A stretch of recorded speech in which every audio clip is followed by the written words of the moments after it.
Hello friend, आप लोग का मेरे चैनल पर स्वागत है। आज हम फिर से आप लोग के लिए एक नई वीडियो लेकर आए हैं। तो आज हम बाबजी फिल्म के बारे में बताने वाले हैं कि बाबजी फिल्म 2 दिन में कुल कितनी कमाई की है। उससे पहले आप लोग से एक रिक्वेस्ट है कि हमारे चैनल को अभी तक सब्सक्राइब नहीं किए हैं तो सब्सक्राइब कर ले और बेल आइकन को दबाकर ऑल पर प्रेस कर दे ताकि मेरा हर वीडियो का नोटिफिकेशन आपके पास पहुँच सके। तो हम आपको बता दें कि बाबजी फिल्म में स्टार कास्ट में खेसारी लाल यादव, रितु सिंह, काजल राघवानियम, मनोज टाइगर ऐसे बहुत बड़े कलाकार नजर आएंगे।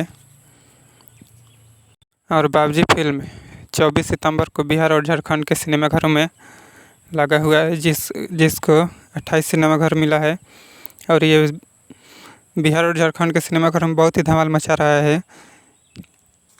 इतना लोगों को भीड़ हो रहा है कि जिसमें टिकट भी नहीं मिल रहा है सिनेमाघर में।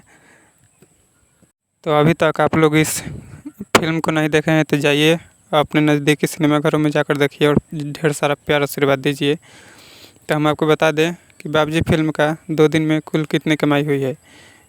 तो जी हाँ, बाबजी फिल्म का 2 दिन में कुल 25 से 26 लाख रुपया कलेक्शन किया है। जी हाँ, आपने सही सुना, बाबजी फिल्म 2 दिन में 25 से 26 लाख रुपया कलेक्शन किया है।